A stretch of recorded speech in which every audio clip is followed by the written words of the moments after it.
Yes. My name is David Adiano, and I'm the Dean of Enrollment Management at Pima Community College. And I'm pleased to be your host today for today's webinar.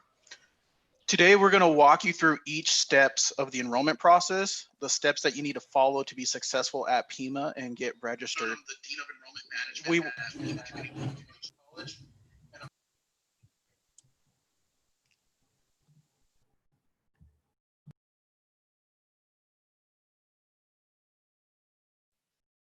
Sorry about that. And we will take questions at the end of each segment. So please put your questions in the chat. We have staff monitoring the chat in real time. So if the presenters don't answer your questions, we will try to answer it in the chat function for you. If you miss anything, you can find everything you need on our website, pima.edu, along with contact information for every department that's here presenting to you today. Also, you can learn more about what virtual classes are about by sitting on a virtual math class and hearing from some of our faculty. Today, we're pleased to be joined by three very special guests to begin the program. Please welcome Pima Community College Provost, Dr. Duran Sorda, Pima Executive Vice Chancellor, Dr. David DeRay, and Pima County Superintendent of Schools, Dr. Dustin Williams.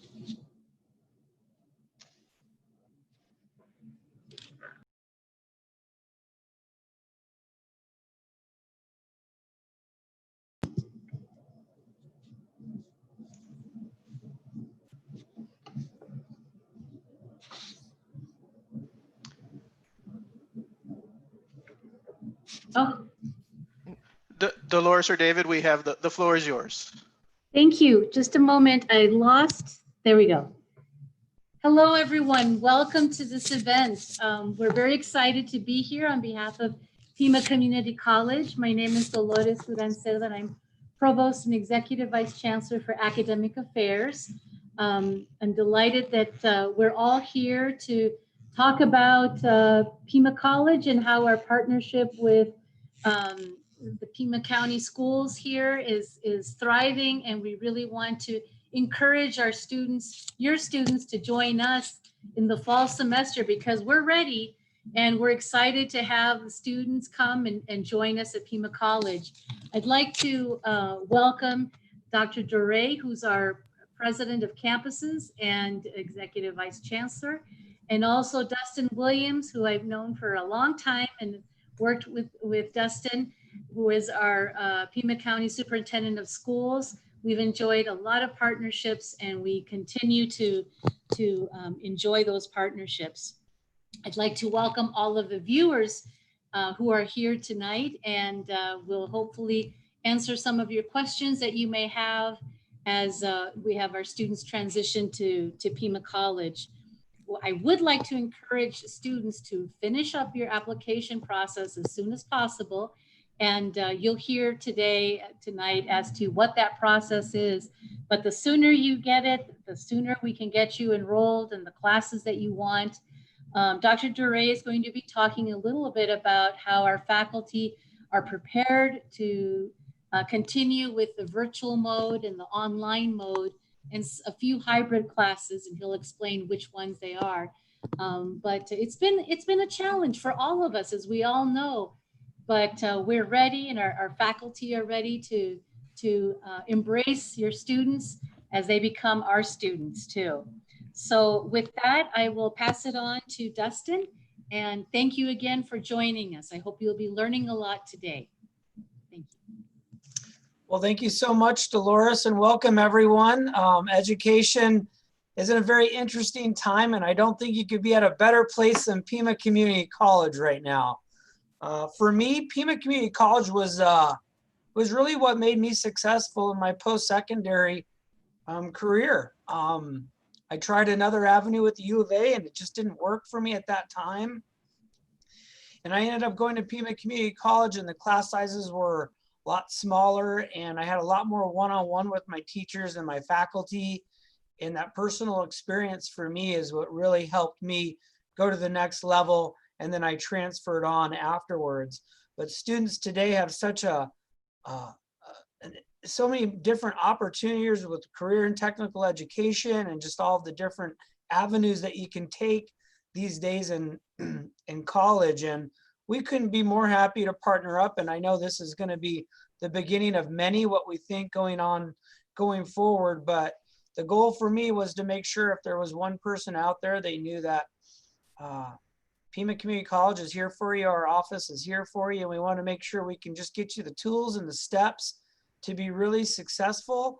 And hopefully we can get all your questions answered today, and maybe future virtual tours like this going forward. So on behalf of our office and all of the constituents in Pima County, thank you for joining in, and we'll let Dr. Dave Doré take the third part and close us out here. Thank you again, Pima Community College, for this opportunity to work together on this. It's very important.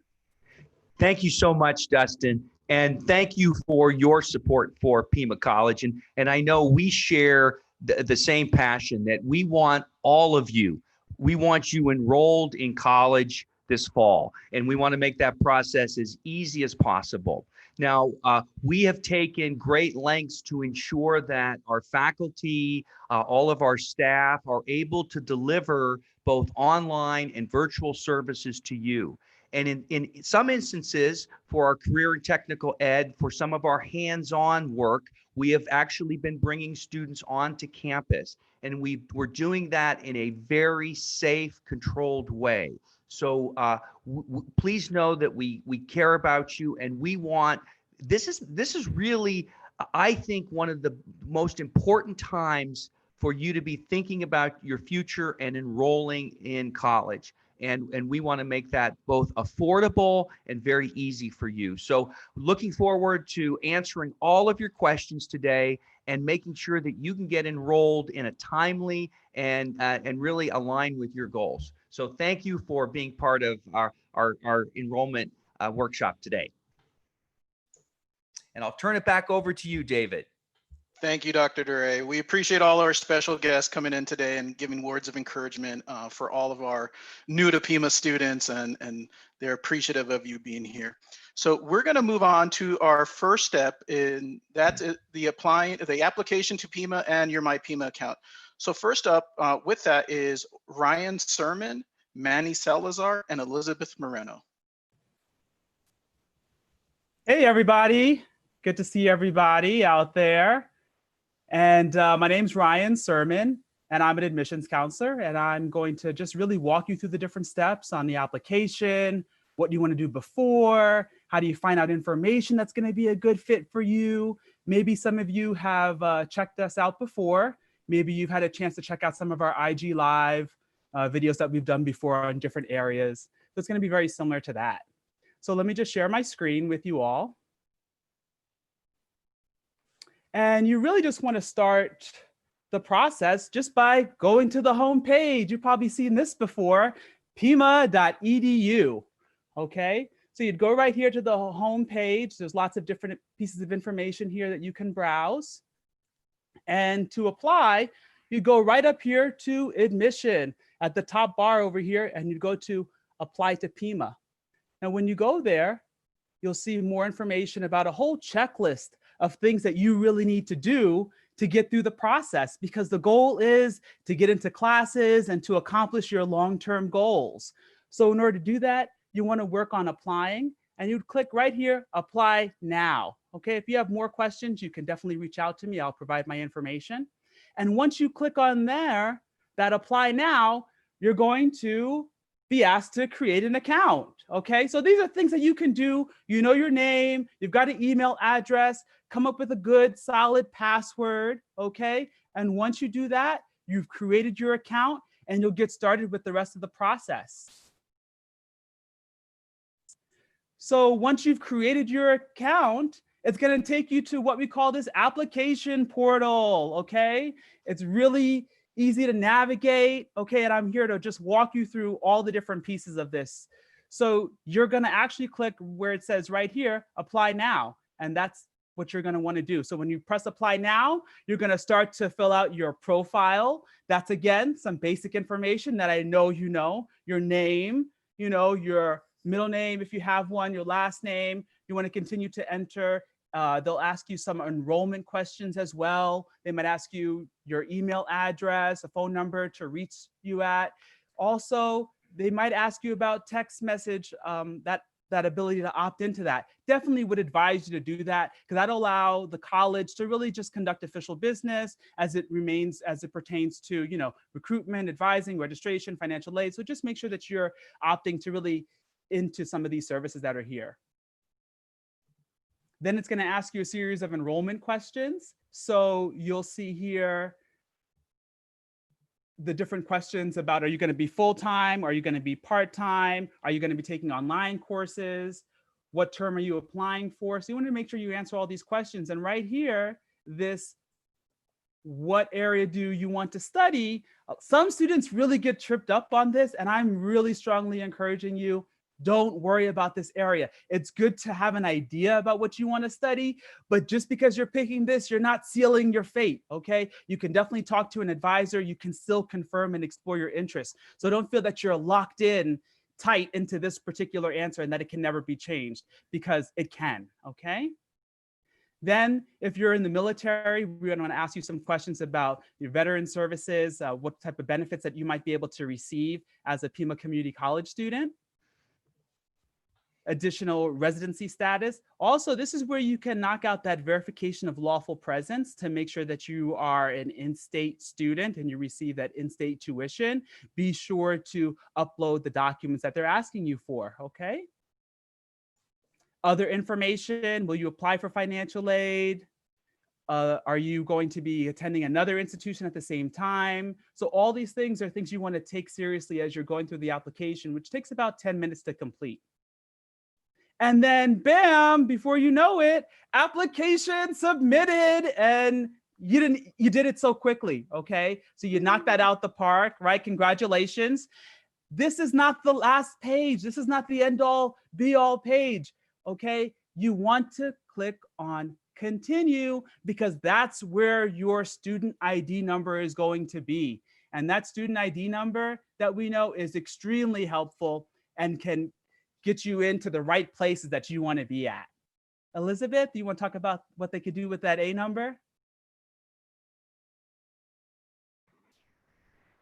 Hi, and welcome everybody this afternoon. My name is Elizabeth Moreno, and I'm the Supervisor of Student Affairs at East Campus. So we're glad that you're here today. A part of our mission here at Pima is to support student success. And we do that by valuing communication and collaboration. So we want to be able to share information with our students in a timely manner. We also want to collaborate together so that we can help you reach your academic goals. Therefore, one important step right after you have your student number is going to be to activate your MyPima account. Not only is it an important step, but it's also part of your student accountability, because that's going to be the hub of where we share information and communicate information with you officially. So I'm going to go ahead and share my screen so I can show you where you would do that once you have your student number.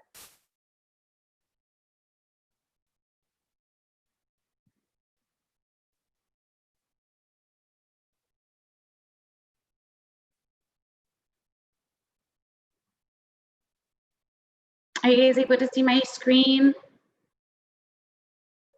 So again, we're back to our home page where Ryan talked about the admissions process. Once you have your student number, you want to go ahead and click into this area that's dark blue. It highlights in white, underlined when you click My Pima. And this is where you want to activate your account. Once you have activated your account, you will always have a username that the college assigns you, and you make yourself a nice solid password so that you can log in. That is going to be found right here. It says new to My Pima, activate my account. That's again very crucial for you, because this is what we call your Pima portal. This is where we're going to be sharing important information with you, sending you official emails through your Pima email. You'll have your financial tab. Again, I'm going to leave this screen because I already have a password and a page open for sake of time. So this is where our screen will always default to the home page. And every student wants to be able to read what's happening today, and any new information, this is where they want to be. You also have the personal on the right-hand side of the screen so that you can display, I'll briefly press that.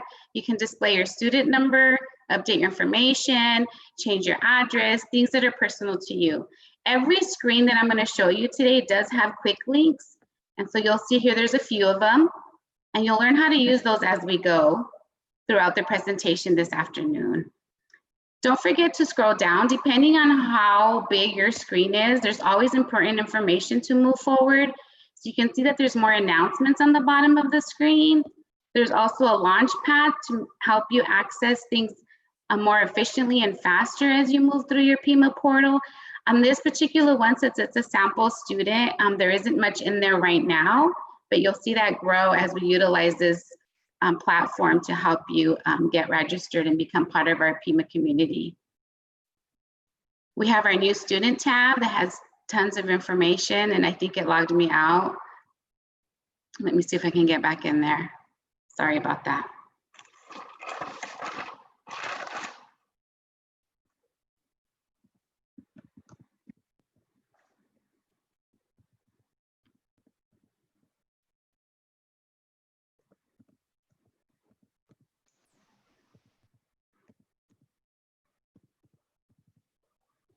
So that would be how you log back into your Pima account. The college will issue your username, and then you'll have your password. So here under new students is where you're going to get a lot of information. It talks about the steps a new student would take, which admissions and registration is what Ryan went over, and how to apply. This is how you can complete your FAFSA, activate your account is where we're at now, and soon someone will talk to you about testing and new student orientation and registering for courses, connect you, and so forth. So on my particular screen, I do have to be scrolling down, and sometimes we miss that. We have some important contact information here to the left. So we always have resources for you to be able to navigate and find someone to help you, especially now that we are working virtually. This is also going to be your official email for Pima College. If you click in here, you'll have that. You can also see that I have new mail here. You definitely want to be up to par with that. We have library services. I'm going to skip students for a second because that's my main hub for you. But we do have resources for you. You'll see that there's quick links, tutorials, get started with research, lots of support for our students. My courses, your courses will be on this page once you register for courses. Your communities will show who's part of your team to help you get successful. There's lots of avenues for you to communicate with program advisors, enrollment advisors, and whatnot.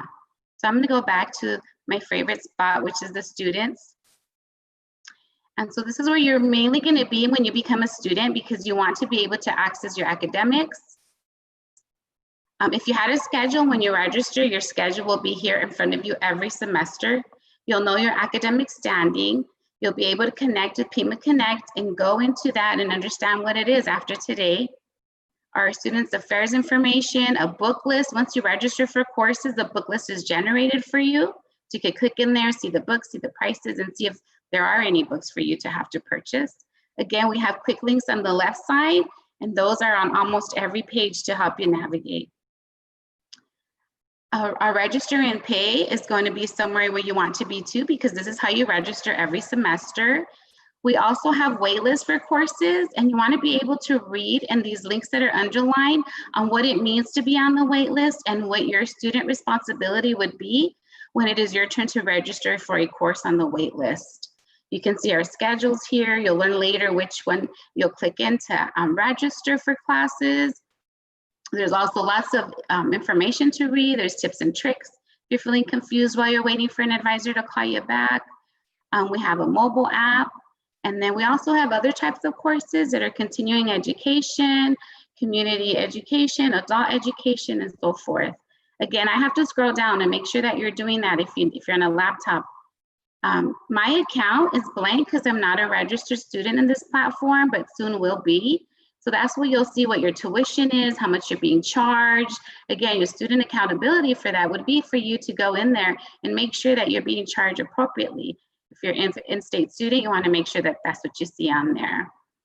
When you need to register, or anybody, you hear an advisor tell you, you reached out for some help and we say, upload your forms. This is where you want to upload anything that you need to upload to the college. Right now that we're virtually, we've added some more pages here, but you can see here that there's an abundance of, of forms. Maybe you need to do a residency correction. Maybe you have a transcript from another college that you need to request and or appeal. So there's different reasons that you would upload forms here, and this is where you would do that. The only forms you don't do here would be on the financial aid tab, and they have their own uploading platform.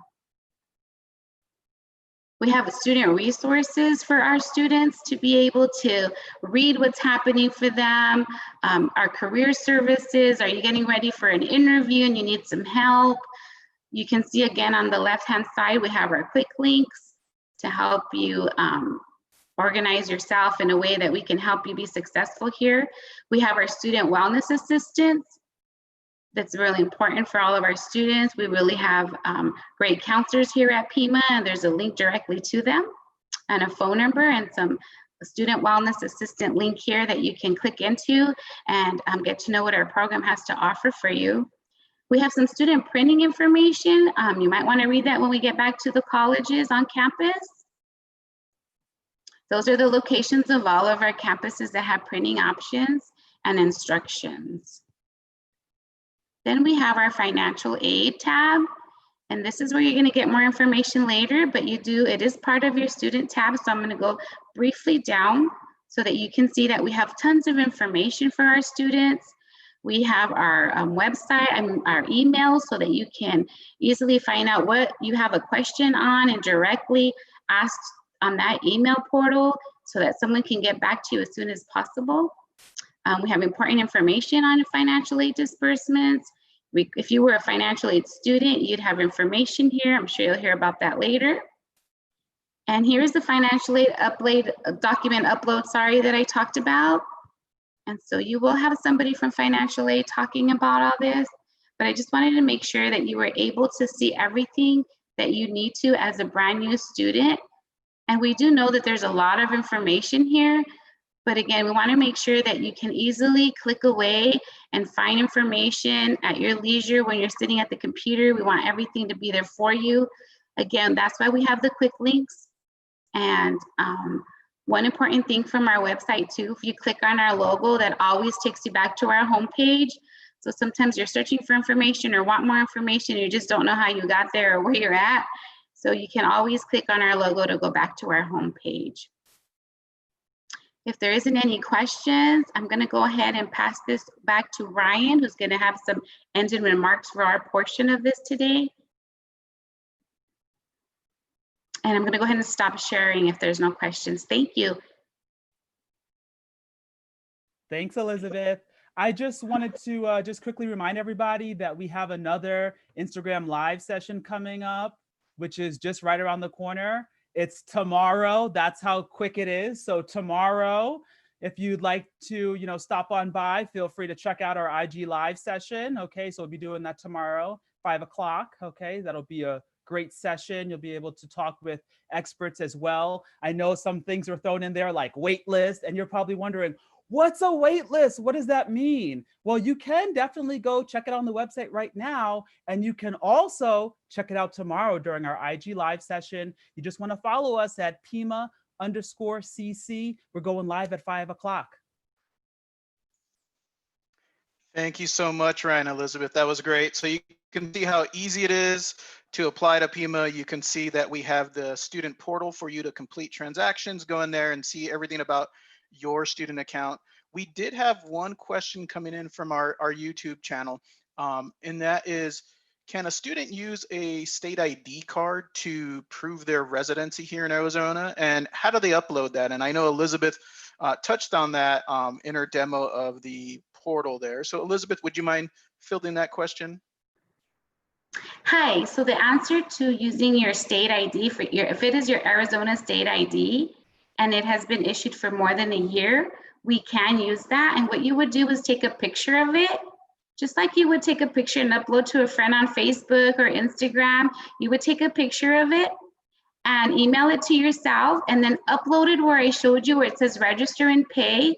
the bottom of that screen, it said register upload. That is one of the forms there. You would also want to have our residency correction form if you're already being charged out of state. And you can find that by just typing residency on our search engine. That's how I usually get to it. And it is 4 pages. It comes with the lawful presence form. If you haven't done that already, they usually come together. One state ID picture uploaded with those 4 pages will be sent in, and then somebody will reach out to you when they have completed that and change your residency if you qualify. If they need more information from you or if they have questions, they're going to go ahead and get a hold of you. And that's why it's important that your MyPima portal is up to par with the current address and phone number. I know sometimes we change cell phone numbers and forget Pima. We think of other things, but please keep in mind that you do want to keep and make sure that your Pima is up to par in case we need to call you as well. I hope that answers your question. Thank you, Elizabeth. So next up, we have financial aid and paying for college. So please welcome Robert Ramirez, Carla Gonzalez, and Jasmine Alva. Thank you, David. I'm really excited to be here and share with you guys some information. I got a lot of information, so I'm just going to get right into it and share my screen. All right, representing the Office of Financial Aid and Scholarships. First, I want to be absolutely adamant that it is not too late to apply for financial aid. It's not too late to transfer your financial aid application from any university to Pima Community College. And it's not too late to complete your financial aid requirements if you've already submitted your financial aid application. Right now, we have staff working from home. We're touching documents within 24 hours, 24 business hours, and you can actually call and talk live to us. So where do you apply for financial aid? FAFSA.gov, FAFSA.gov, I say it like that. Now, FAFSA.gov, FAFSA is an acronym for Free Application for Federal Student Aid, free. You should never pay to file your financial aid application. This is free. Now, how to fill out the FAFSA? The first step is to create your username. You saw how you have to activate your MyPima account. You have to create your FSA ID, and that's your FAFSA username and password.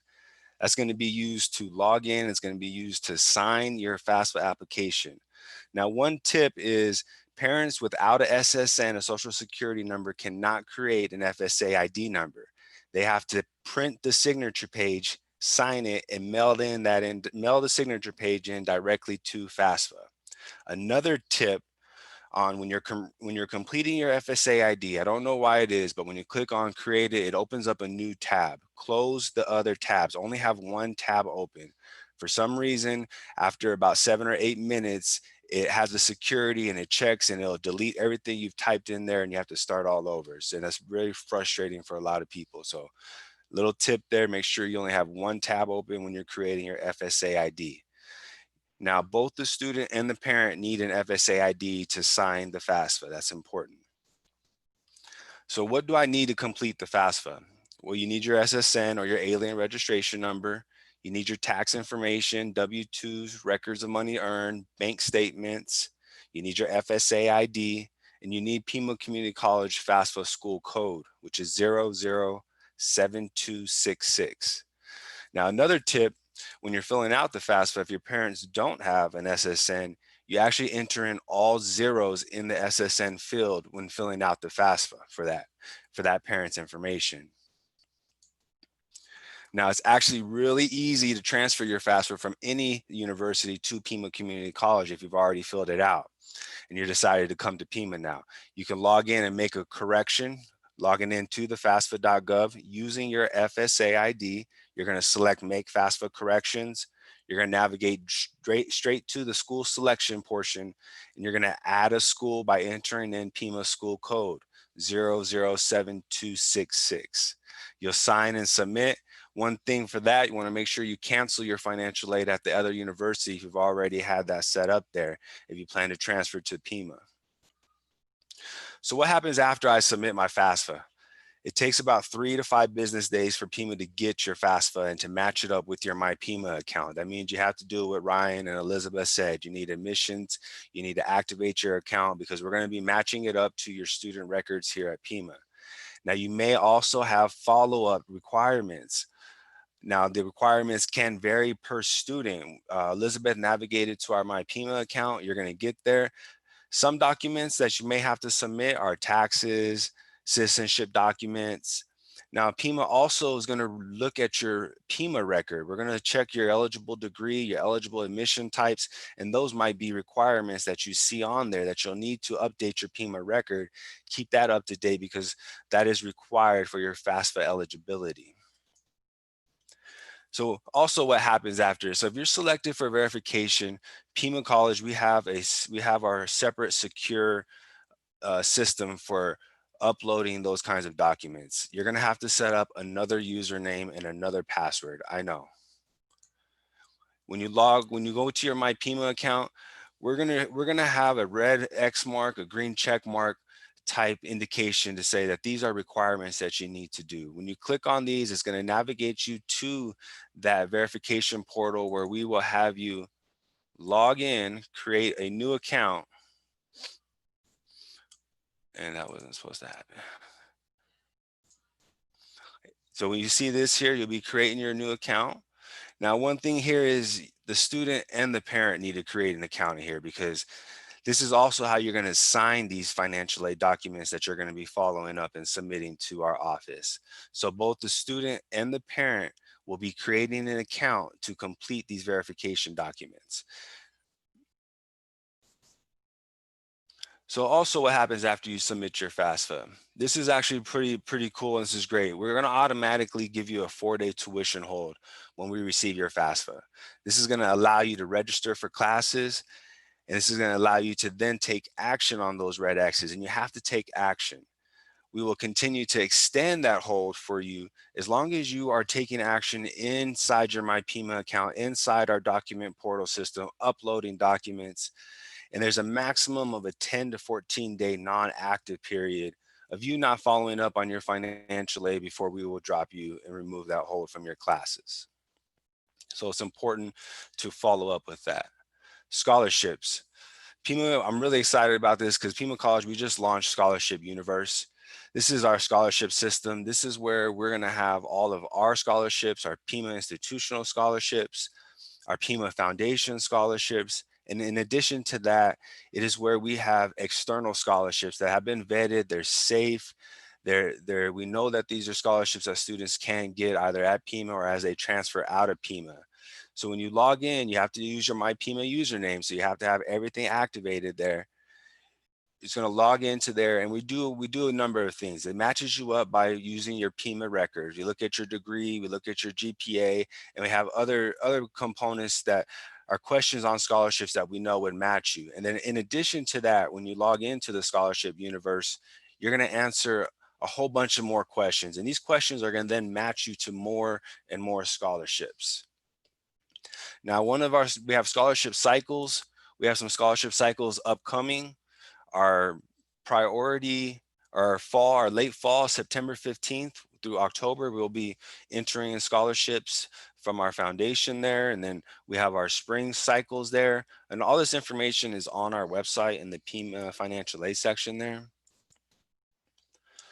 Now, some frequently asked questions when you're thinking about financial aid, you're filling out the financial aid. Do I have to be full-time to receive financial aid? No, but you need to be in at least 6 credits for loans. Most Pell Grant, you don't have to be full-time to receive your financial aid amount. You know, what if my income has changed due to circumstances outside of my control? There's a lot of stuff going on with COVID. It's important that you complete the FAFSA as it asks, answer the questions and enter the income information that it is requesting at that time. And then you follow up with us on our financial aid here, and we have a form to request an income reassessment for special circumstances. And that form is available online. You can request it, but when you fill out the FAFSA, you fill it out with the information that it's asking for, and then you come to us to review your income situation. Now, it's also not too late to submit your financial aid appeal. I get a lot of questions about that. We encourage you to get your appeal in early to get that decision made so that we can help you out with your financial aid and move that forward for you. Some more questions that we often get is, who is my parent when filling out the FAFSA? And it depends. You report the parent that you lived with the most during the 12 months, or if you lived equally with parents, is the parent that provided the most support.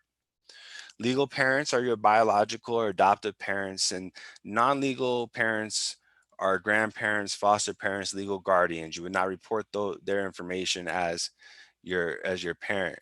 If your parent is remarried, you will include your step parents' information on your FAFSA. Another question is, am I independent when filling out the FAFSA?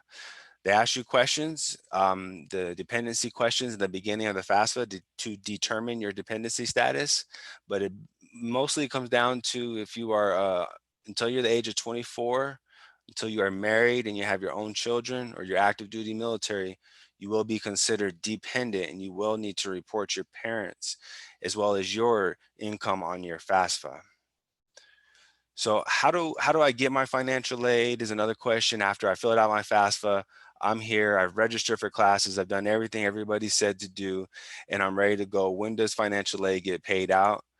Well, it depends. We have disbursement schedules. It depends on when your classes start. Those disbursement schedules are online. Oftentimes it's the day before classes start. So as long as all your requirements are satisfied, you're enrolled in your classes, your academic statuses are either good standing or an approved appeal status, and your awards are there, you can depend on this disbursement schedule for the aid to hit your account, pay your classes, and then the course that it takes for refunds, you'll get that explanation after me. So how do you get in contact with financial aid and scholarships? We have a phone number and we have live staff answering this phone number. You could talk directly to financial aid specialists at 520-206-4950. We also have emails that you can send us. If you have general financial aid questions, fahelp@pima.edu. If you have loan questions, loanhelp@pima.edu. And if you have scholarship questions, scholarships@pima.edu is where you can reach us there. We strongly encourage you to reach out if you have any kind of questions. It's not too late to file your FAFSA. It's not too late to get your financial aid in order for the fall classes that start August 19th. One of the great things about Pima Community College, we have classes that start at different times throughout the period. So you have plenty of time to get things in order here. And we encourage you to reach out. Don't hesitate. We're all working from home. It's all kind of different for us now. But this year I'm signed up for a class myself. I'm taking a Python course because I feel like if I'm going to be stuck at home, I might as well learn something new. I might as well try something different, challenge myself and expand, get out my comfort zone. So I encourage everybody to sign up, fill out your FAFSA and submit those applications to us. And then I'm going to go ahead and stop sharing my screen and give it over to our student accounts office so that they can talk to you guys about payment plans and so forth. Jasmine?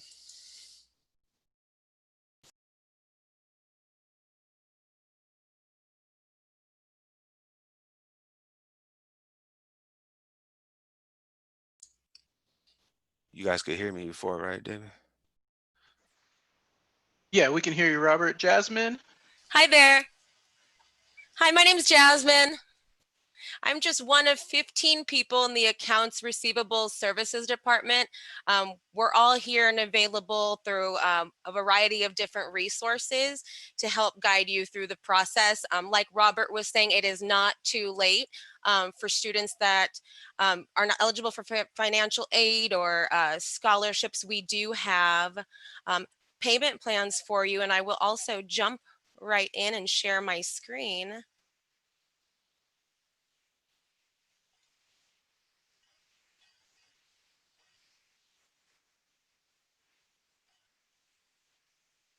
So here, as you can see,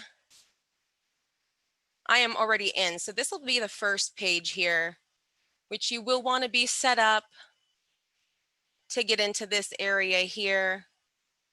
And then once you select My Pima, we'll be in this screen. This is going to be your all access to basically everything school related. My favorite place to go here is this little square quick links here. My account manager is where you can check your balance, check your 1098 Ts, have basic control of all of your transactions in one secure location. So once you click on there, you'll be able to access all of your, basically your finance information and get all your business taken care of there. Here you have your display your username and ID. Anytime you email or call, your user ID will always be very important in identifying. You can change your personal information. I can't iterate enough how important it is to have the correct numbers and email addresses for us to be able to get in contact with you and get you those important notifications. I do have a slide here also, more on our payment plan. Like I said, not everybody can afford to go to school right off the bat. So Pima does offer our fall payment plan here. So let me see if I can get this a little bit larger. The first payment was July 15th, but again, because it's not too late, you can automatically go into your Student My Pima account and be able to jump into the payment plan as soon as you can get logged in. The trick there is the earlier you get in, the more your payments are separated. Here, as you can see, we would be entering here. So every student will get a break in August. And then your next payment won't be due until September 15th, last payment being October 15th. So your payments get separated in half. We also highly encourage e-refunds, electronic refunds, as you can see. It always makes it simple, easy to receive your refund in that way. That is available here.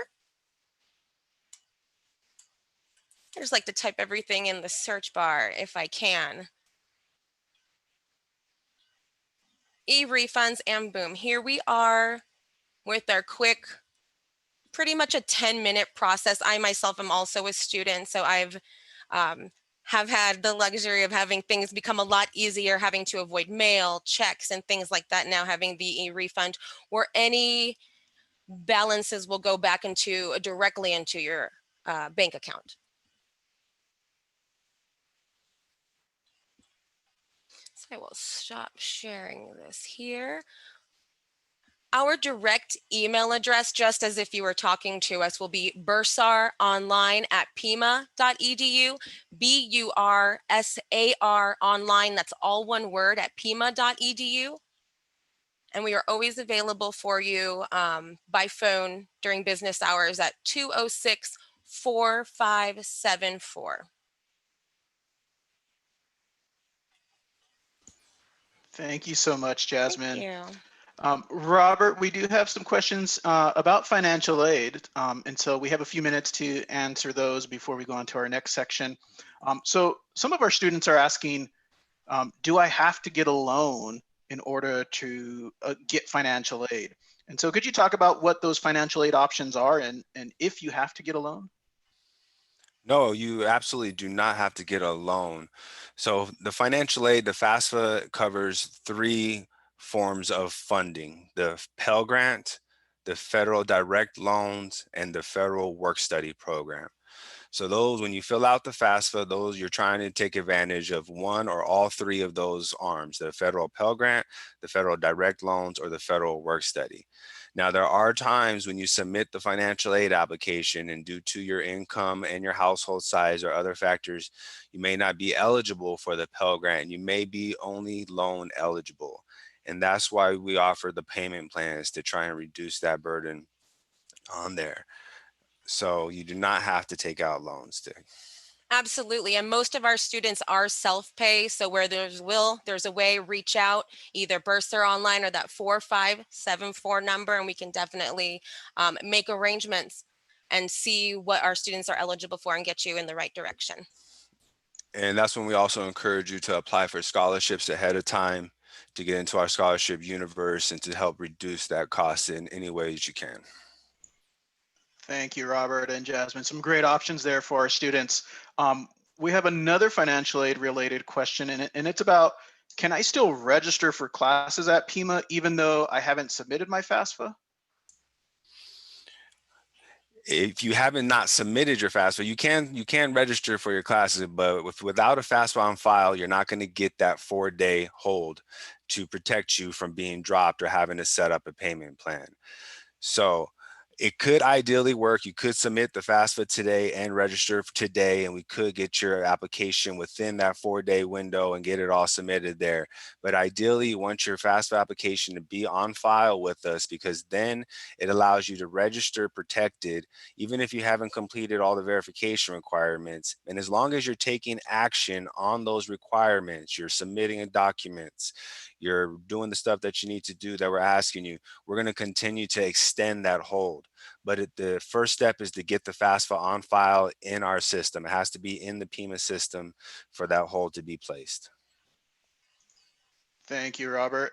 And then a final question related to financial aid. So for students that have already submitted their FAFSA and they may have some pending requirements, could you just say again describe where they could see where the requirements are at, and then who they can contact for that help to get them resolved? Yes, you will log into your My Pima account. You will navigate to the students and then the financial aid tab. Halfway down on the financial aid tab on your My Pima account, you will have a financial aid requirement section. You will see red X's and green check marks identifying in each requirement that you may have, or each requirement that you already have satisfied. If you click on each one of those requirements, it's going to provide a description, and it's going to link you to how to submit those documents to satisfy that requirement. And was there a second part to that question, David? How can they reach out to financial aid? Yeah. One more time? One more time. You can call us. You can speak directly with us at 520-206-4950, or you can email us at fahelp@pima.edu, or loanhelp@pima.edu, or scholarships@pima.edu. Great. Thank you, Robert. Thank you, Jasmine. We appreciate the information on financial aid and some of the payment options that we offer students. Lots of great information there. Up next, we're going to have our placements and new student orientation team. Here in this segment, you're going to learn about how we place you into the right classes, like where do you begin, and then how do you find new student orientation, and why is it so important? So please welcome Chelsea James and Jennifer Madrid, and they're going to cover that portion for us.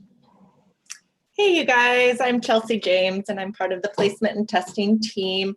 So really, after you've gotten all that paperwork done, now we got to figure out, where are you going to start? So you've made this goal, you know what program you're going into, or maybe just an area, and you set some goals. So placement is really about figuring out what classes you need to start with. And everybody's got to start somewhere, and we can start anybody, anywhere. That's the good thing about Pima, is we have a place for everybody.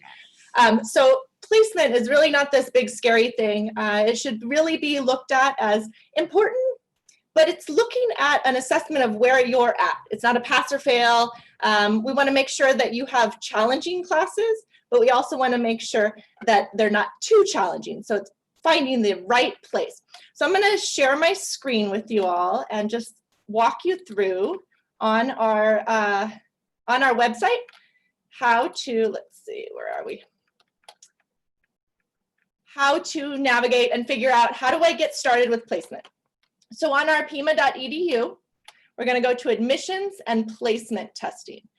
And really there's a number of ways, and for each person. So we're going to look and see, all right, what is it that you need to be placed? It looks like I'm a little slow, so we'll wait till that comes up. But there's a different place for everybody to start. And so we can start with transcripts. We have a non-proctored test, and we also have help that we can help you with doing a proctored test. Let's see.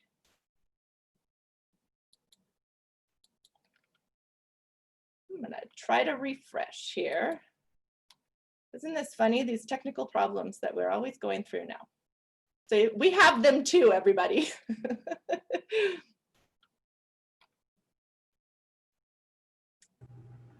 Chelsea, if you'd like, I can share my screen. I want to share your screen. Yeah, I don't know. I mean, obviously my internet's working because you all see me, right? So, okay, let me stop sharing mine. Yeah, I'm not sure what's happening. That page is unresponsive. Will you share? And then I'll walk you through it. Thanks.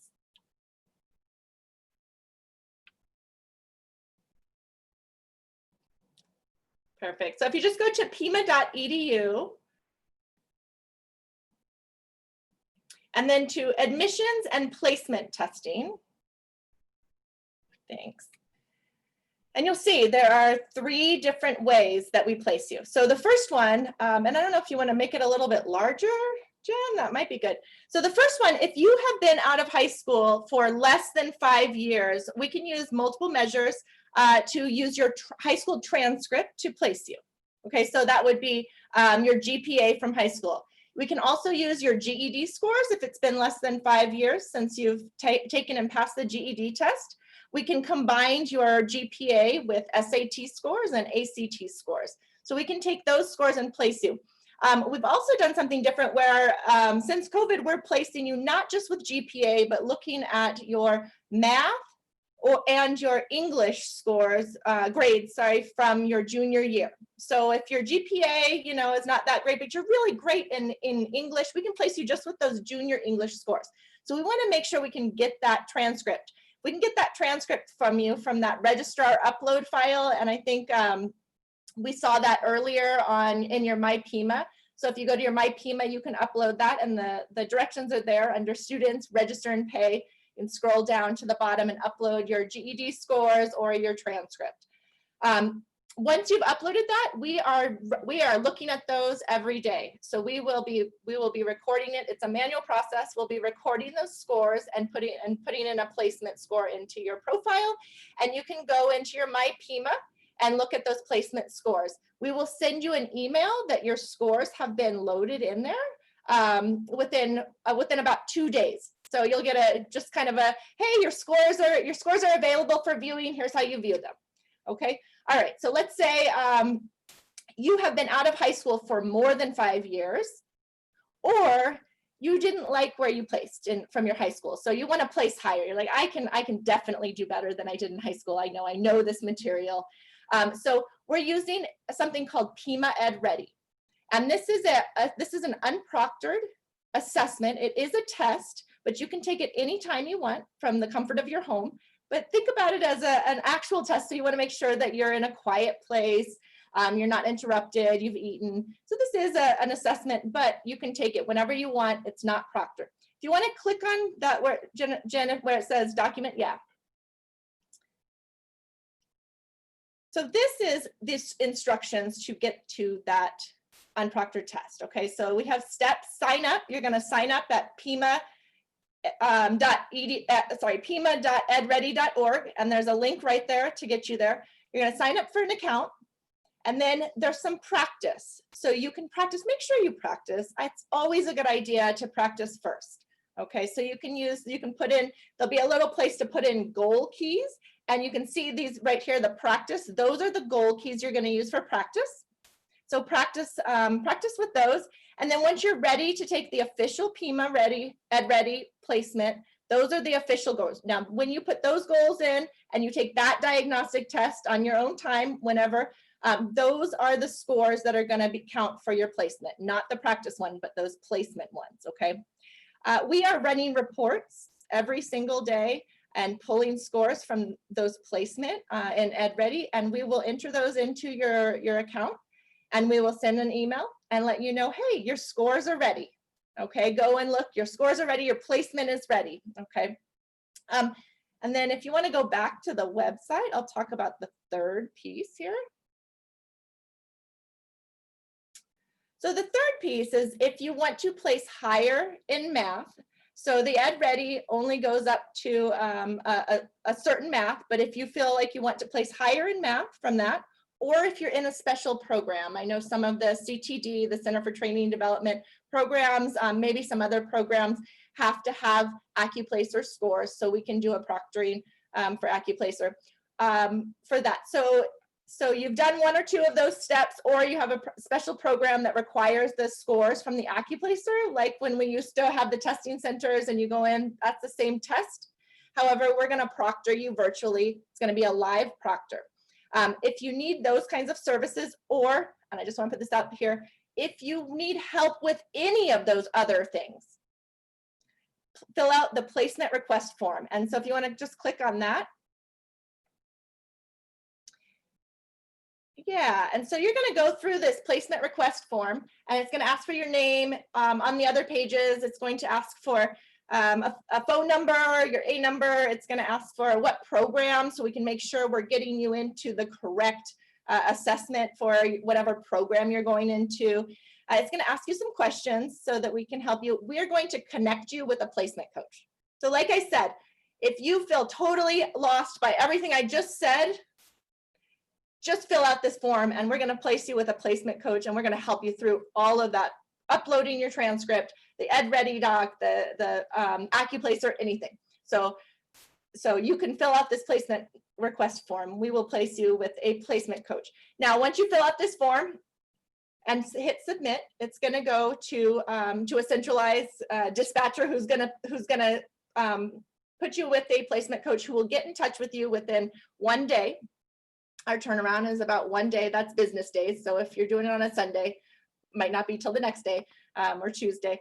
So we'll get you in with the placement coach. That placement coach will contact you generally by email first. And I want to say that if you have put in another email besides a Pima email, especially, check your spam. And don't forget to check your email. We are starting to call people as well. If we can't get a hold of you, we're calling you, we're trying to get in touch with you. So please, check your email and reach out, because we're here to help you at any time. We have also a email. If you want to email us, if you have any other questions, pcc-virtualtesting@pima.edu.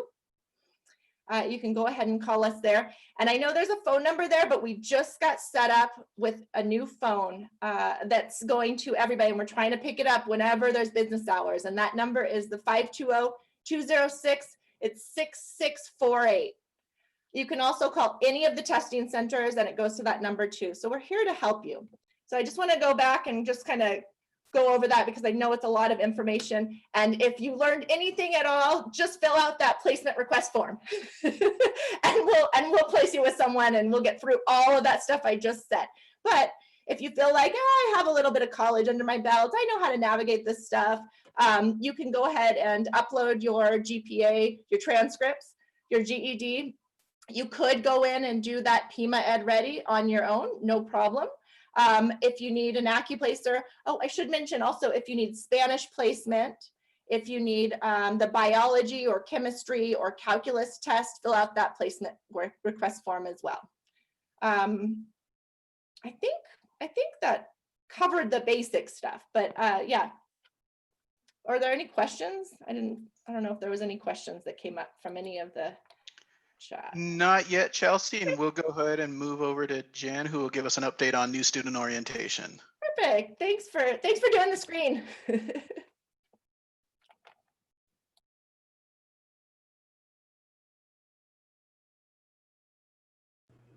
Sorry, my mute wasn't working. Okay, so if you can still see my screen, I will be presenting on new student orientation.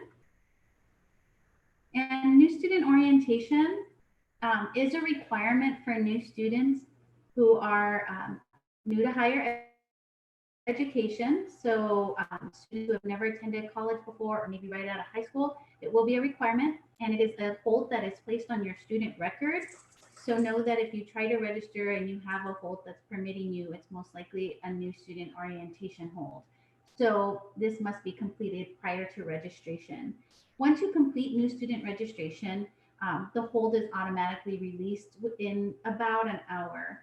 And our new student orientation right now is only being offered virtually because of the environment that we are all working in. Hopefully someday when we return to campus, we can go back to our in-person sessions. Those are really helpful as well, but as of right now, the only way to accomplish it is online. So like I said, it's a requirement for new students. It's a recommendation for transfer students or returning students, because it does cover a variety of topics that are really helpful. I've listed some of the topics that are covered, anything from how to schedule your day so that you can do some good time management and make sure that you can accomplish the things that you need to in your life besides class. It goes over college resources like the learning centers, tutoring, and any other services that you could use as a student. goes over degree programs, certificate versus an associate's degree, and our direct employment associate's degrees versus degrees for transfer.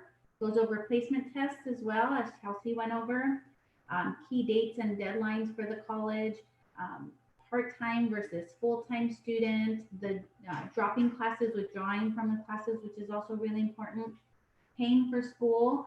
It also goes over student success courses, which are a requirement for some programs, but a good idea if your program does not have a student success course requirement, it's still a good idea to take one. And then building your schedule, and then finally walking you through the registration process. So very helpful information. And it is almost like a PowerPoint presentation where you read as you go, but there's also some videos embedded in the new student orientation, so it's very helpful. So I've added a couple of screenshots so you can see how you get to the new student orientation. We've gone through a few of the steps already that a new student would go through. So again, you would be in your My Pima portal. You'd go to the New Students tab. And then right here, like I said, we've gone through some of these steps already about applying to the college, applying for financial aid. So you would go to step number 5, which is attend a new student orientation. And again, if we were on campus, it would tell you right here how to access that schedule for the in-person new student orientation. But right now we're going to focus right here on the very last bullet that says can't travel to campus.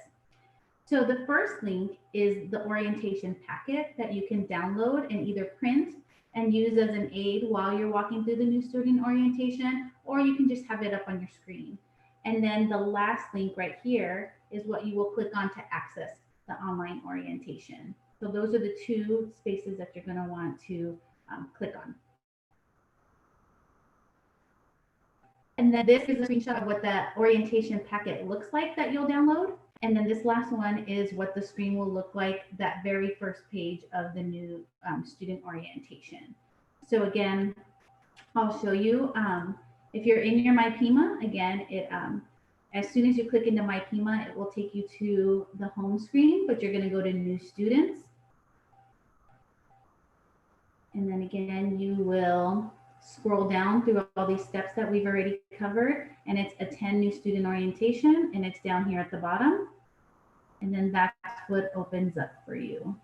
And then once you've completed, like again, there's videos. Once you've completed the new student orientation, it will give you a final page saying that you completed it, and then your hold will be released, and then you'll be able to register for classes. Any questions about new student orientation?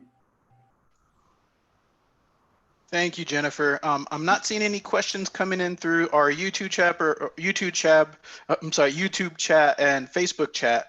But as you can see, it's very easy to become a student at Pima. It's simply apply, activate your My Pima account, apply for financial aid, scholarships, or set up a payment plan with us, and then simply use multiple measures or placements to figure out your starting point and complete the new student orientation. So keep in mind, we have staff available at every step of the way to help support you. And so up next, since there's no questions, we're going to move to the part everyone wants to know, and that's how to register for classes. So here we're going to discuss verifying your program of study, selecting your courses, and getting registered. So up next, we have Chris Rodriguez, and he's going to help us out with this step. Good afternoon, everybody. I'm here to talk a little bit about the academic advising and aspects associated with that. So just a little bit of, before we begin, I just want to let everybody know that with academic advising, some of that is very personal and secure information. So we're asking that none of those questions kind of be put in the chat, and that you have those individual conversations to protect your privacy as a student. I'm gonna go ahead and share my screen now.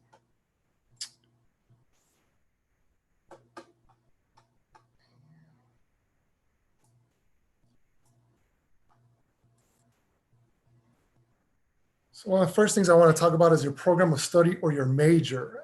Your program of study or major is one of the critical factors in your having success here at Pima College. Because of knowing your major, and why it helps you is it provides for you the opportunity to select your courses that you need just for your major, to either finish your degree, your certificate, or to transfer. And so your major map or your program of study provides that coursework that you're going to do to transfer over. And you want to verify it. So once you've done the application and you've selected that program of study, you want to go into your MyPima and make a look at it and just verify it to ensure that you're on the right program or you've selected the correct major. And so what you could do is go to students, academics, and other program of study. It should be listed there, and I'll show you how to get there in just a second. If you notice that it's not correct from the one that you selected on the application, similar to what was being shown by Elizabeth, you can make the change or reach out to an enrollment advisor and they can help you make that change of program to the correct program. And so there's a form with the screenshot I have here that shows you how to do that. So all you do is have to do a change of program form and then we'll change your program automatically. So let me go ahead and share what that looks like. And so once you get into your MyPima, can everybody see this screen right here? Yes, we can, Chris. Okay. What you're going to do is you'll click on students and you're going to go to academics. And then from there, you'll scroll down to your program of study. And this should, as this is a demo account, we don't have an actual program of study attached on this page, but it would appear right here under program of study. So you always want to make sure that that's right there.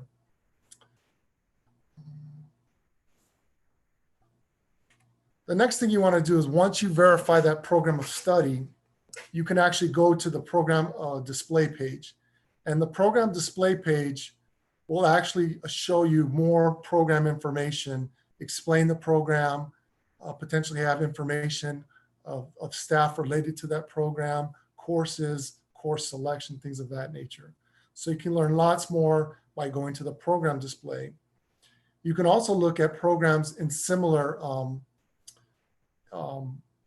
the similar fields. For example, if you see the screenshot here, we have all the listed programs by programs that have similar backgrounds.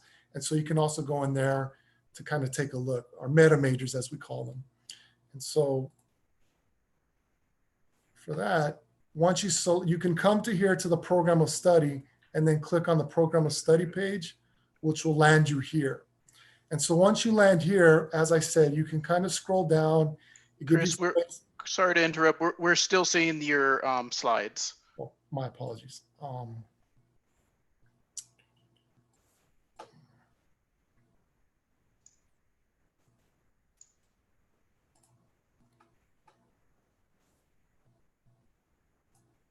we go. Do you see the screen now? Yes, thank you, Chris. So this program of study page, once it loads, will show everything you need in terms of your program of study. It has various information like your catalog of record, selective admission programs, how your program of study ties to your financial aid application and veteran benefits. And then as I spoke of earlier, you can also do a program of study request change if you choose to do so.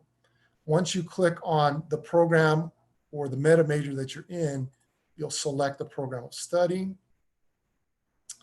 You will then scroll down to your selected major or degree or certificate, and then click on the one that is associated with your program. And then it will give you a background information. Like I said, the location, is it financial aid eligible, who the contact information is, including information sessions for that program, similar programs, some of the outcomes, which can include your employment information and expected salary, things of that nature. There's a career overview of what you can do with that program, including an annual median wage. And then it also talks about academic options. This program is an Associates of Applied Science program. So it could also lead to a longer term program, which is a social services AA program for transfer. And then you get into the specific program requirements by academic year. So 2021 will be for the upcoming year. It'll explain the courses that you can take and recommended courses for that major. And so this is how you would kind of look at I Need a Philosophy 101 and how to find those classes.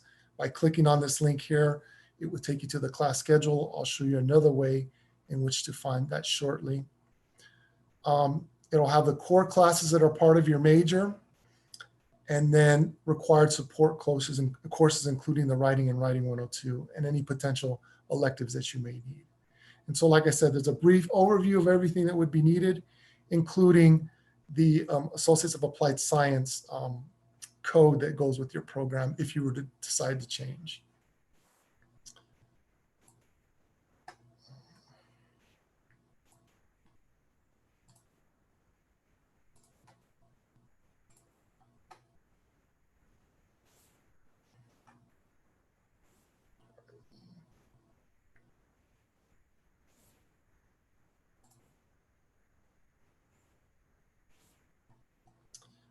The next thing I want to discuss is the My Degree Plan. So My Degree Plan takes all that information I just showed you and it lists it out in a sequential order or an order in which you can kind of look at your program of study. So it's an advising tools that advisor uses, but that you can also use as well. So it shows you how to complete your degrees and certificates. And so it kind of also does that. What you also want to do is once you've decided on your major and your program and you've completed the new student orientation, you want to make an appointment with your assigned advisor to create a planner. And I'll show you shortly how to make that appointment and find that academic advisor that's assigned to you. And so that's what it'll do. You can find the My Degree Plan under the Academic Planner and My Degree Plan, and My Pima, excuse me, and then it'll load and show you everything that you need for that. So.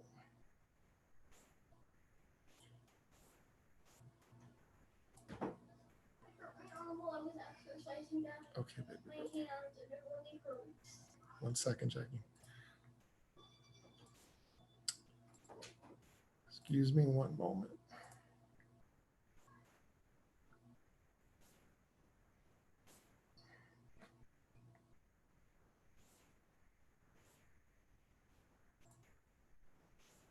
So your My Degree Plan is down here under the Academics tab. And then when you click on the that link, it should take you to this page. Once again, it'll have all your degree requirements listed. And as you complete them, these different requirements will turn over and show completed with the grade you submitted. And as you go through Pima, it'll start to fill in and show completed as you complete your courses and finalize your degree with us.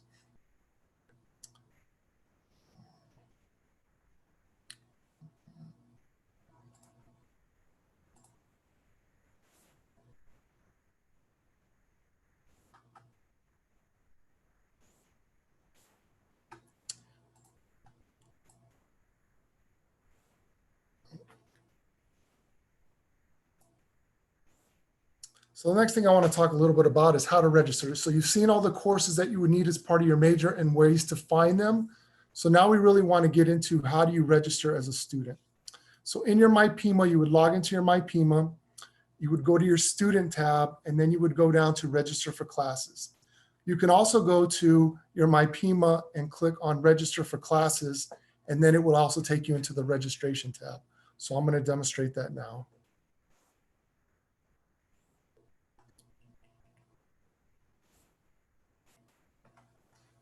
So from the Academics tab or from the Home tab, as I said, you can click here.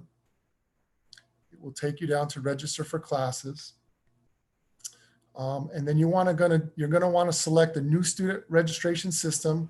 As Elizabeth explained, there's some tips and tricks that you can do to kind of review that. And what you're going to do is just click on this link. It's going to go ahead and load. You'll select register for classes. And as I said earlier, you'll select the term. You'll hit continue. And then you're going to collect. So let's say, for example, that Philosophy 101 I discussed earlier. You'll find that Philosophy 101. You'll hit search.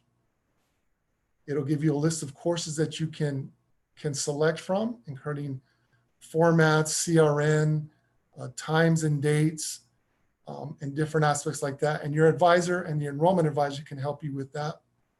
You'll hit add. And so the action will say web registered. So this is a course you've selected. It'll say pending. You'll hit submit. And then it should say registered. And that's how you register for a course. Okay. So you need assistance with that advising. We can provide that as well. And so what we'll do,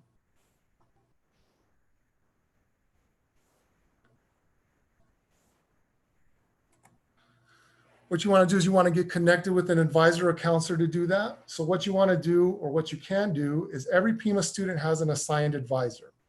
You can find your assigned advisor in Pima Connect. So Pima Connect is in your, if you go to students, academics, and Pima Connect, you can find that. Your assigned advisor will be in your success network, which will show this picture right here. That individual will show up. Those 3 dots on the right-hand side, you click on that and it'll have all their contact information. So what does an assigned advisor or counselor do? They'll create your planner. They'll help you register for courses. You can discuss your major. You can discuss transfer options. So there's tons of ways in which you can get connected with your assigned advisor. And so we do recommend that you connect with them as soon as possible when you get to Pima College. There's some other ways in which you can connect with your advisor and your counselor. So our preferred methods are once you complete your new student orientation online, you would sign up for a registration session with your assigned advisor by program. So what you're going to want to do is go to pima.edu, go to calendar, and then click on group advising sessions. We're also offering the QLIS virtual callback services during those times listed on the display, where you can speak directly to an advisor or an admission advisor in your program. And so you really want to get into the habit of talking with an individual who's assigned to your program. For example, if you're interested in nursing or social services or in being an engineer, really talking to those program advisors assigned to you is really what you want to do in terms of that advising piece. Other ways to connect, you can also email us at those email addresses listed here. So for enrollment issues such as residency corrections, you can email pcc-enroll@pima.edu.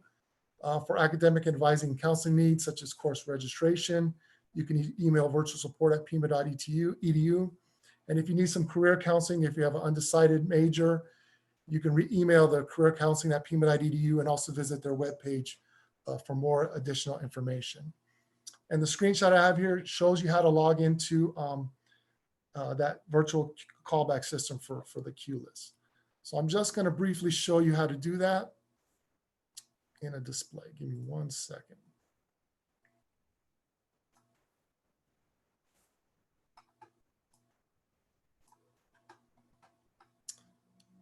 So from here, so this is where you would see your success network from your MyPima.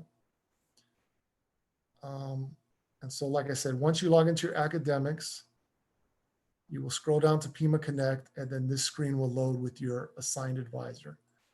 For the calendars, you will scroll down to group advising sessions, and it will load the group advising session for your program of study. This is also a page on how to register as well, and that's also in the notes as well.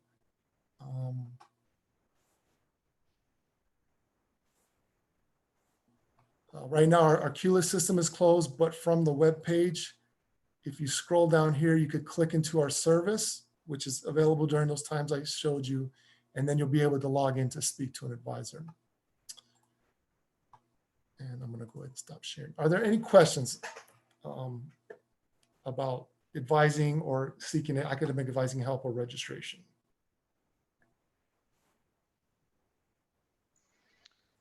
Thank you, Chris. We appreciate it. So I'm not seeing questions that are in the chat. But again, if you could just reiterate the ways that a student could reach out and connect with an advisor. So there's a lot of ways that you can reach out. We have email. You can call our advising number. And I'd have to go back. I think it's 206-6409. If I'm incorrect, please let me know. You can email us at virtualsupport@pima.edu or pcc-enroll@pima.edu. You can also come into our queue list system, which is a same-day callback service.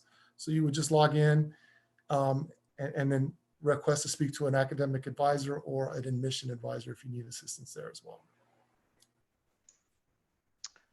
All right, thank you so much, Chris. We appreciate that. As you can see, you can register online. You have many ways to reach out to an advisor via our callback services, which you can sign up on our website. You'll get a text message when an advisor is going to call you back. They'll reach out and help you with everything that you need. So this is really just like the in-person services that we offer. We also have phone numbers and email addresses where you can get connected with an advisor. And then through your My Pima portal with the Pima Connect, you can see your success network where you have your advisor that is specific to the program that you're working on and all the other supports that we have available for you. So up next, we are going to talk a little bit more about those student supports that we have. And during this time with most of us studying online or virtually, Pima has a number of ways that we're going to support your success in those courses. So I would like to welcome Jackie Allen from our Pima Online department and Valerie Vidal-King from our student engagement, which they'll cover ways you can stay engaged and be successful in our online courses this semester. Jackie? Thank you, David. Welcome, everybody. My name is Jackie Allen, and I come from the Online Student Success Department, and very excited to be here today to talk to you about online learning, because what my goal is to make you feel comfortable and confident in your online and virtual courses. And so I just wanted to highlight a few things that you can do to make sure you're feeling good going into the semester.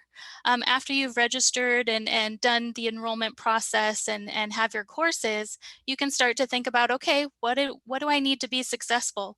What might be different than what I'm used to, whether it was in high school or at another college or coming from your GED.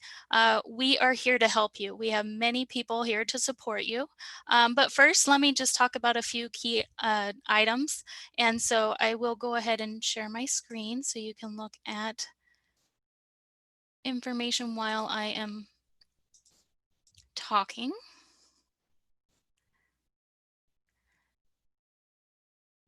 Okay. So with Pima Online, we do like to talk to students, and actually we have talked to them quite a bit over these last few months, just about their experiences and what they feel works for them in an online environment. And many students actually refer to organization and time management, managing their time. And so online courses, the difference between online and virtual is that online, when you're seeing it on the schedule, there is no day and time that you need to be in a live session or in a live meeting with your instructor. And so you can do your work at any point of the day, whether it's best for you at 10 a.m. or 10 p.m. You can do the work as long as you meet the deadlines. We do get many, many questions about our online courses self-paced. And no, they do have deadlines. They do have due dates for their assignments that you want to make sure you know of. And so that is an online class.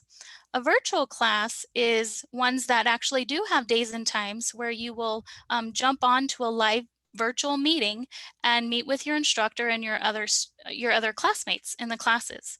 And so that is one of the biggest differences between those two. And so with managing your time, you want to make sure that you're choosing courses that work for your schedule. Maybe you're working full-time or part-time, and you need to think about, when can I take these classes? If fully online is best for you, definitely build in a schedule to say, you know what, I work from 12 to 5, and I'm going to do my work from 9 a.m. to 11 and 6 to 9 at night, right? And then you can work in which courses you do every day. A lot of students talk about not doing their work all on one day, but spreading it out through several days of the week, if not every single day, going in and doing a little bit of work at each time. organizing your time and building that schedule is key because it does help you manage the amount of time you're in your class and all the other things that you have going on in your life. So it makes it easier for you. Another big thing is technology. Technology is understanding what technology you may need and making sure that you have it ready for the first day of class. So usually a computer or a laptop or an iPad. Yes, your phone is wonderful, but if you can get access to a desktop or an iPad or a laptop, it's even better. And having strong internet connection. And so we do have even resources at the college. We have a limited number of laptops and hotspots that we can check out to students. And I can show you where that is in our My Pima area after I speak of these items. So technology, and then definitely logging in to your classes on the first day. So D2L Brightspace is our system that we use where you will go in and see your work and interact and complete assignments, upload them in many different ways. And you'll want to get used to D2L. And this is where we actually have built an orientation to online learning. So this is different from the new student orientation that Jen was speaking of, and this orientation is in D2L. So I'll go ahead and show you where that is here in a moment, but this course is designed to help you prepare.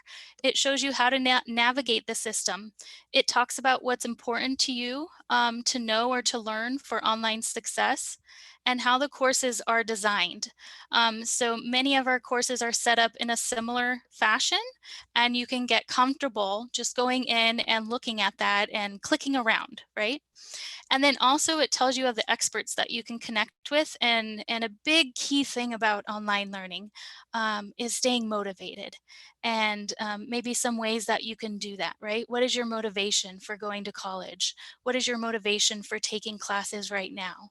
And to keep that in the forefront of your mind is very helpful. And this is what students have said to us. So any of this, you can definitely reach out to me. I wanted to put the email address on here. You can see a trend for our email addresses, right? Ours is pimaonline@pima.edu. And so if you're wondering how to get access to D2L, where it is again after I show you, or just want to speak to me, please connect with me. So let me go ahead and show you how to access D2L. And so when you're in My Pima, you will actually be, and I'm hoping that my screen is showing My Pima. Please let me know if it's not. Okay, thank you, David. So My Pima, there are several different ways to do it. The easiest way for me is when I scroll down on the home screen, and under the launch pad, you can actually see an icon, D2L, that you can click on, and it will take you directly to the system. Also, if I move up just a little bit over on the right-hand side, there's a link, Access D2L. And another easy way is if you go to My Courses, here in a moment, it'll display any of your courses that you're currently registered in, and you can click on the title of the course. And this can also take you to D2L. So several different areas that you can find to go to our D2L system. I did want to mention, as I mentioned it earlier, how to check out laptop or a hotspot. And on the home page right here, it's our first announcement to support students. So you can click on this link to fill out a request. Okay, so I'm actually going to click to D2L. And let me go ahead and log out just for a moment because I want you to see what it looks like for a new student going in. Okay there. Oh, hold on just a moment. This was working correctly. Let me try one more time.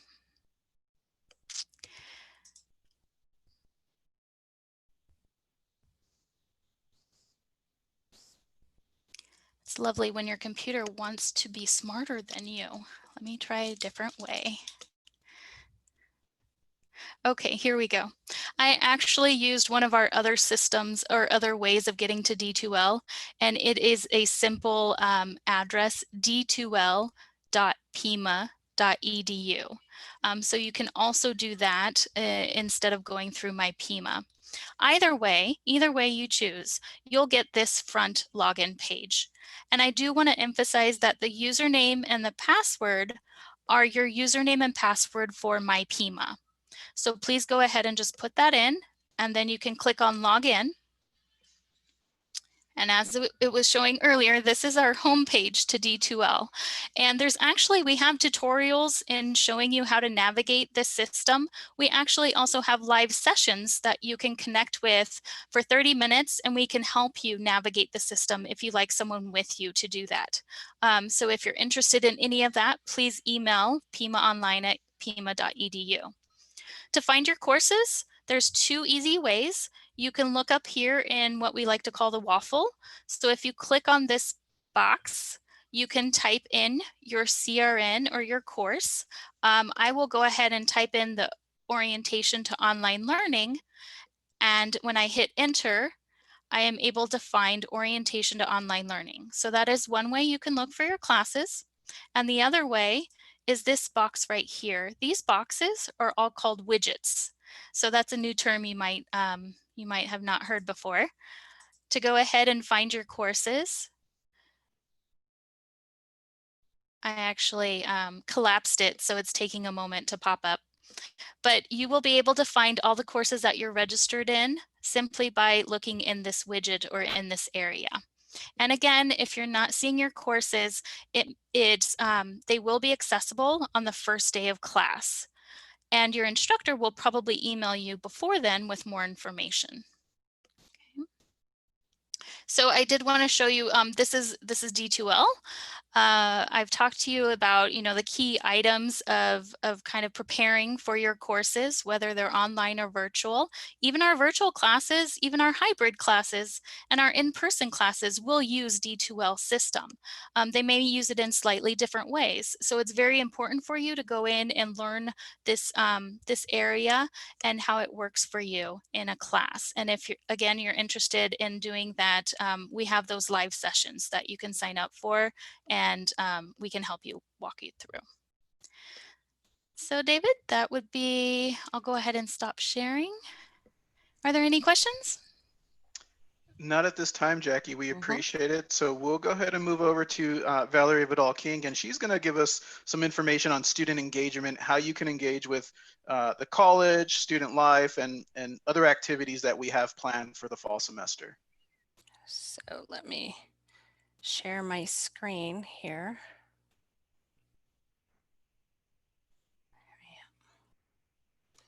Okay. Can everybody hear me? Yeah? Okay, great. So I'm going to go ahead and present. So my name is Valerie Vidal-King, and I wanted to take a moment to share with you some of our student engagement programs that we offer for all of our students. One of the programs that the college has developed to help new students transition from high school to college is our first year experience program, and specifically our Connect You.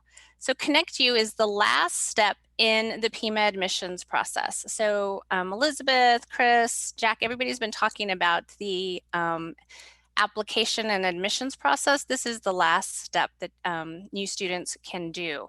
So Connect You features a small group discussion with peer mentors. And in the Connect You sessions, you'll get a virtual campus tour. You'll participate in tutorials using our technology and our resources. And plus you'll be given some information about how to be successful in your first year. The Connect You sessions are 4 hours. They're offered in the morning and the afternoon, and each session is led by our peer mentors, and faculty and staff are participate in those sessions. If you can't make one of our virtual Zoom sessions, we do have Connect You, online Connect You available through D2L. And Jackie just showed you how to get to D2L. And I'm going to show you here how to get to connect you on our webpage through pima.edu, right here under Student Resources and Student Activities.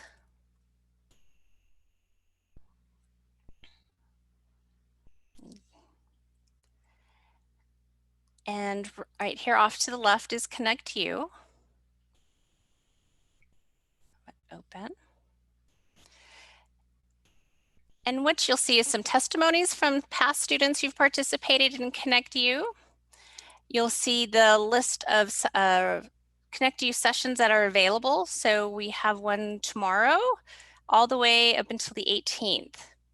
And you can click right here under Register Now to be able to connect to and register to the Connect You sessions.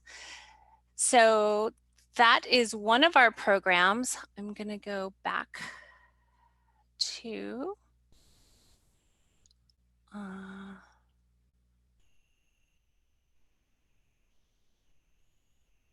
we go. I'm going to go back to present here. So we also offer some other programs under our first year experience program. So I mentioned Connect You. The second one is our new student welcome. This is an opportunity for you to get together with new students and your incoming class and commit to completing your college here with us at Pima Community College. This year, we will be holding this event virtual, and it will be scheduled for sometime in September. So I want everybody to kind of keep an eye out for that. We also offer Career Cafe. This is an opportunity for students to attend a virtual session to maybe you're looking at increasing your job skills and your career exploration. It's also an opportunity to correct and update your resumes, cover letters, preparing for interviews, and learning how to use our PCC online career resources. The other program we have is Popcorn with a Program. And this program highlights one of our many academic programs. And we have program advisors, we have faculty, we have staff. Sometimes we have folks from the business community that attend, and you can ask questions and get information on a particular program.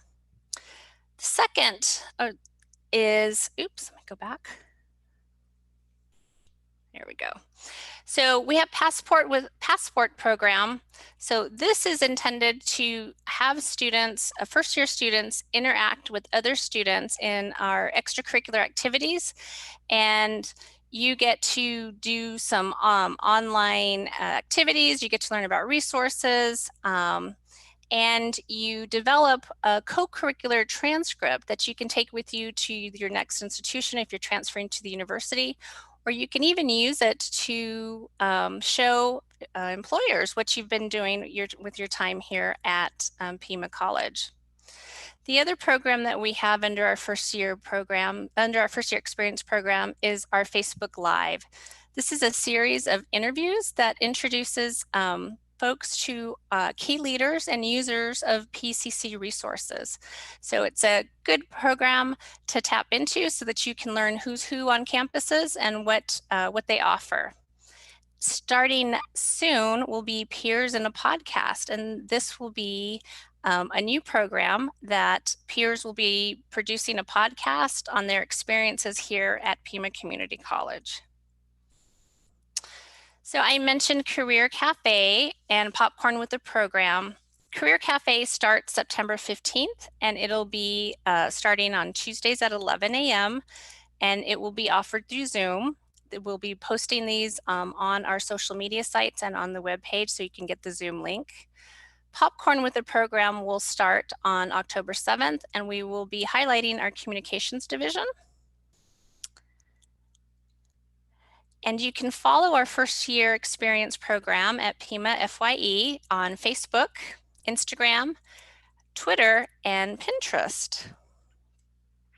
So I'd like to share some activities that Student Life presents every year. Let me go to the web page here.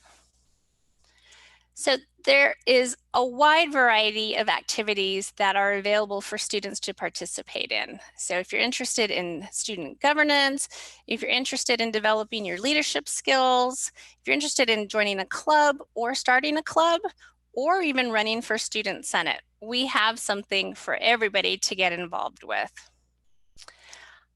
I'm going to show you here on our webpage. So we have something called the Pima Leadership Institute, and it encompasses 3 different leadership programs. The first is our Emerging Leaders program, and this is a introductory program that helps build on leadership skills. It covers topics such as time management, public speaking, goal setting, group dynamics, health and wellness, and change management. The second program in our institute is JADE, and JADE stands for Justice, Advocacy, Dialogue, and Empowerment. This is usually held in a 2-day retreat. Because of our current situation, we are moving this virtual. And so it's going to start sometime in October, and it'll run through spring semester. So there will be different activities and different workshops that students can participate in for the JADE program. So if you've already done our Emerging Leaders, you've done JADE, and you're looking for a challenge, I would invite you to take a look at our Aztec Gold program. This is the next step in leadership development, where students will take a look and examine leadership theories and how they can apply it to social change projects. And so through the Aztec Gold program, you will be identifying projects that you would like to initiate, develop, and come to fruition. So I mentioned earlier student clubs. We have a club for everybody. So this is a list of all of our clubs and all of our advisors. I'll just kind of scroll down. You can kind of take a look here. But here's how to access. Here's a link to our Student Life clubs and organization, and it goes to our PCC Student Life, and one of our Student Life coordinators will return your email. And the handbook is available. Also, if you're interested in starting a new club, here is the club application. And I want to let you know that all of this information that I'm presenting here on student clubs that's on our webpage is also available on our D2L shell that Jackie had mentioned how to get into D2L. So if you want to take a look through D2L, you can do that as well. The last program I want to mention is our Student Senate. Every year we have an election for our Pima Aztec Student Senate, PASS, and students are elected by their peers. So there's a campaigning period. You record a video as to why you want to run, why you want to represent your peers on Student Senate. You work very closely with our governing board, our administration, and you are the voice of Pima College students. So PASS is one of our really important clubs that is highly active, and I encourage everybody to take a look at participating in. If you are looking at maybe next year you want to run, here's the qualifications. So you need to maintain a GPA of 2.5, be enrolled in 6 credits, that's at least 2 classes, maintain good academic standing, and have no code of conduct violations. And so I mentioned that all the campuses elect representation, and also our adult basic ed and non-credit students also have an opportunity to participate. And on our website, you'll see some testimonials from our past Senate representatives. Okay, I'm gonna go back here. And you can follow Student Life on Instagram and Facebook. So the next area I want to mention is our Career for You. Chris mentioned that we have some career counselors that are available to help students identify their program of study or their careers. They are offering 2 sessions on Wednesday and Thursday, and I'll show you how to get to those right now. So these sessions are designed for students who really are undecided, don't have an idea of what type of program or what type of major they want to do or degree. So through student resources and counseling, here's the career planning information. So on this page, you'll find two what we call assessments. One is a career interest. So this kind of gives you an idea after you complete the assessment what interests you have as far as careers. The other is a skills match. So maybe you've got some skills that you didn't know you had, and you want to find out, hey, how can I turn my skills into a job or a degree? So once you complete both of these skills assessments and the interest profiler, we ask that students email careercounseling@pima.edu, and you'll set up an appointment with one of our career counselors. If you don't really want to set up an appointment, but you just want to attend one of our workshops, you can do that through the calendar up here at the top.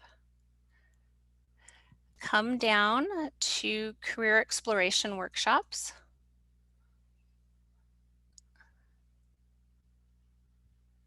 See if it, oh. And here's a list for August of our career exploration and major workshops. You don't have to RSVP. The link is included. So on Wednesdays, the career exploration workshops are from 10 a.m. to 11. And on Thursdays, our career exploration workshops are from 4 to 5 p.m. And like I said, there's no RSVP. And so if you have any questions, or you're thinking, you know, I don't really know if this is the right career or right degree for me, I urge you and encourage you to attend one of our career exploration workshops. And I want to welcome everybody to Pima College. Student Life and Student Senate will be holding a virtual welcome on August 19th and August 20th from 10 a.m. to 12 p.m. on Zoom. August 19th, we'll be showcasing programs and resources for Desert Vista, Downtown, and East Campus. On August 20th, we'll be showcasing programs and resources for West Campus, Northwest, and online. And I'm looking for the flyer, which I don't see. Oh. This is the flyer that we will be posting on the Pima website. So it'll have the Zoom link on it. And I encourage everybody to try and attend both days, both on the 19th and the 20th. You'll be meeting faculty, administrators, program advisors, lots of community resources, lots of club information. So it's a good way to kick off the fall semester. And with that, I will turn it over to David Ariano. Any questions? Thank you, Valerie. Thank you, Jackie. We appreciate a lot of great information there. So what you can see is that we have a lot of supports for you to navigate your online classes, your virtual classes, and we also have ways to keep you engaged virtually in the fall semester. So a lot of resources there that are available to you. We encourage you to take advantage of those.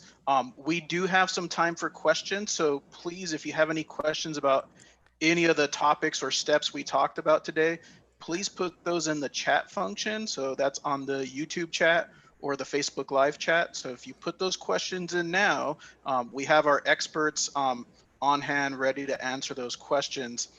While you're typing those questions in, I do want to quickly share my screen and show you where you, thank you, Val, if you could stop sharing there. I'm going to share my screen. I want to show you again where you could find your guide to the virtual services and remote learning, where it has all that information. So give me a second there. I will share that. So what you're seeing, if you go to our homepage, pima.edu, this yellow ribbon here is important, right? If you click on that, so your guide to virtual services and remote learning, it's going to bring you here to this particular web page. Here we have so much information that's very useful for you. We talk about how to access our virtual services. So how do you get in contact with the people that you saw today to get your questions answered, to find out more about your specific step or where you're at in that process. So by clicking on the how to contact virtual student services, that will take you there. Chris and others talked about, well, how do I get a callback from an advisor? That's where you can sign in to get a callback. We have the instructions, very simple. We just need to know who you are and your phone number, what you're studying with us, and we'll reach back out to you and get you all the information you need and help you get registered. Scrolling down further, you'll see more information about our modalities. How are we offering classes this fall, right? So virtually, online, all those modalities will be listed out here, along with all the D2L help and technical resources that you need, including hotspots and hotspot centers at our downtown and west campuses that you can drive up and utilize. So a lot of great information here. I'm going to stop sharing and I'm going to take a peek at the YouTube chat. For the others monitoring the Facebook live chat, please let me know if there's any questions and we'll have one of our experts answer those.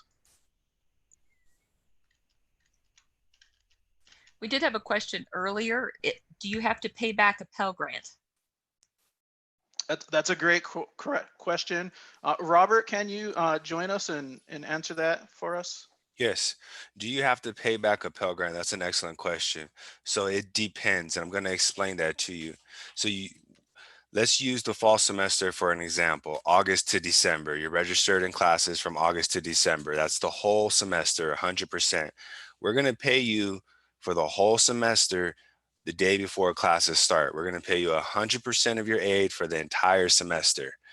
You do not have to pay that back as long as you attend the full semester.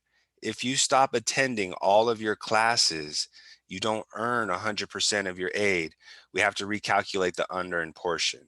Now, the key is as long as you attend 60% academically related events in your classes, you have earned 100% of your aid.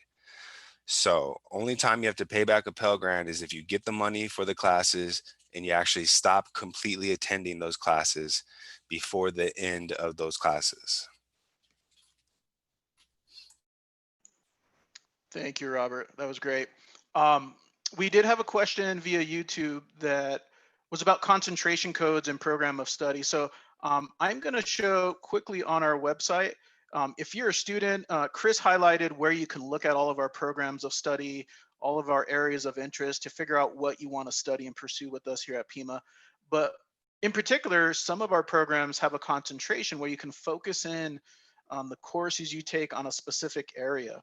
So I'm going to share my screen and display one of those programs that has a concentration option for you. So if we were to look at our digital arts program, you can see it's an Associate of Applied Science. I'm going to quickly scroll down through some of the program requirements. So there's your general education, your required core courses, and some support courses there. But here's where it really branches off. So students working with their advisor, their program advisor, and definitely want to consult them and your faculty, is you have the ability to focus in on the design concentration or the web design. There's going to be different courses, different aspects that are both needed for that field, for employment and understanding what's going on in that field, but you can specialize in one of these concentrations and hone and focus your skills there. So this is just an example of one of those programs that will have a concentration. If you're still unsure of which one you should be following, which one's the best fit for you, definitely talk to your program advisor or an enrollment advisor. They'll walk you through that process, answer any questions you may have, and get you the information you need so you can make that decision for yourself. So I'm going to stop sharing there again. I'm going to check the questions. Lisa, any on Facebook Live coming in at this time? No, I think you've addressed all of their questions. Thank you. Thank you, Lisa. So I don't see any other questions coming in on our YouTube live chat function. Keep in mind, again, I want to thank all of our presenters today. They've been really great in providing a lot of the information you need. I want to thank everybody who's tuned in and asked those questions, really helpful. We're glad you were able to join us today. And if we didn't get to your question, we're very easy to find. Again, click on that yellow ribbon. You'll see where to find us, how to contact us. Visit pima.edu, and it'll take you to everything you need to reach us. So with that, we appreciate you all joining us this evening, and have a good night and stay safe. Bye. Thank you, everybody. Thank you, everyone.